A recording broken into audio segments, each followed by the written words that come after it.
Hey everyone and welcome back on the channel. My name is Zach with Meta Endurance. And in today's video we have an exciting preview. First impressions, as you can see I'm sweaty, I'm coming directly from my first run with this shoe here in the office on the treadmill. And the shoe is the Salomon S Phantasm 3. It's written right here. And this shoe is exciting for many reasons. First of all, it looks really good. Not just the shoe itself, but also the gaiter, the whole system that Salomon has created around the shoe to make you faster, or at least to make some specific athletes faster. First of all, let's do the specs. We have a shoe that will retail, or is retailing when you're watching this video, for 280 euros, 39mm in the heel, 33 in the forefoot, 6mm drop, and the weight is 199 grams.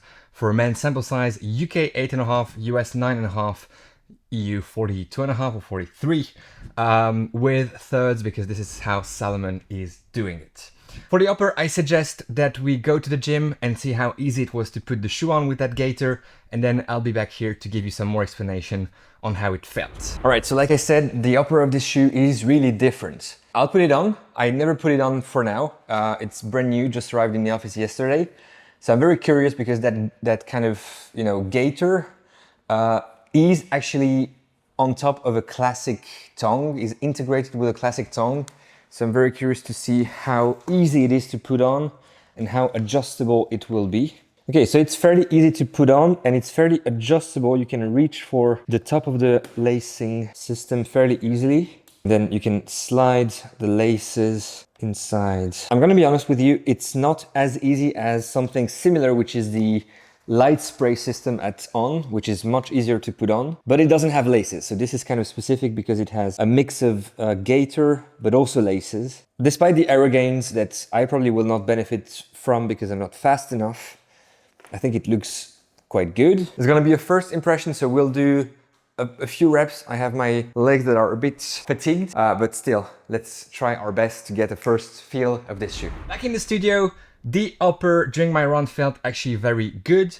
The lockdown is good and the gaiter has no impact whatsoever on that lockdown. The lockdown is really happening underneath, where you have the lacing system and that tongue that is integrated within the gaiter on one side, and a more traditional integration on the other side. Medial integration with the gaiter, lateral classic tongue. The lockdown is really fine. The shoe runs long as per Salomon's tradition. This is my normal true to size US 11 EU 45 1/3, and the shoe feels a bit long. Not necessarily super narrow, as Salomon has, that sort of habit of long and narrow shoes. This is just long. Other than that, the upper material feels okay, and the gaiter system, despite the great aero gains that it's supposed to offer, didn't do anything for me, at least today during my run, but I didn't expect anything from it today or any day, because I'm just not fast enough to benefit from the aero gains that this gaiter system is supposed to offer. Okay, so one interesting thing still about the upper before going to the midsole is that the gaiter is actually collapsing, coming down off its initial position. It was more like this when I finished running. More in the studio about the midsole. Midsole, like I said, 39 in the heel, 33 in the forefoot, 6mm drop. This is Optifoam Plus.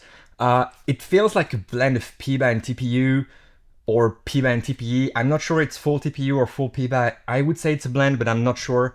I don't have the info here. How does it feel underfoot? Sadly, it feels a bit dead. It reminded me a bit of the Hoka Rocket X2 in a kind of Alibaba version of it.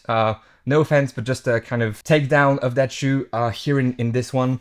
The plate is really hard to activate. It feels very firm underfoot, and in general, I feel like this shoe is kind of doing something at very fast paces. And for me today on the treadmill, this was sub 3 minutes 15 per kilometer, faster than 11 miles per hour, I guess, or faster than 17.5, 18 kilometers per hour.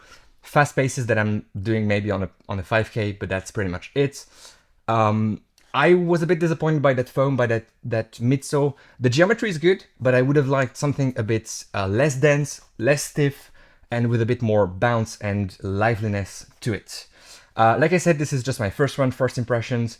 I did a variety of paces, incline, decline on the treadmill, but that's just it. So I might actually change my opinion after a few runs outside, some longer stuff as well, tempo threshold. This was just a variety of paces to test the shoe. But like I said, the midsole didn't feel fantastic, or didn't feel surprisingly anything today, and kind of, subpar with the rest of the industry. where it stands today. Do you believe in aero gains? I kind of do, but not for this product. Also because it's marginal aero gains for people who are already super fast, and I feel like they would need optimal conditions to benefit from these aero gains. Salomon is claiming, I think, 18 seconds for people running the marathon at a 3 minute per kilometer pace, which, you know, might be a personal record, and that's fantastic for these people. But I think for the mere mortals, this is just not anything necessary, or to put it simple, this is more of a gimmick. 280 euros. I believe that for that money you have other shoes on the market that might deliver more, better, faster, stronger. And this shoe, as of today, with my first impressions, is just not up there. Like I said, let's see what the future holds, and I will update you in case this shoe is growing on me in the future. This was a first impression video, as in the good old days. Let me know in the comments if you want more of these. Thanks for watching. Enjoy your run, enjoy your ride.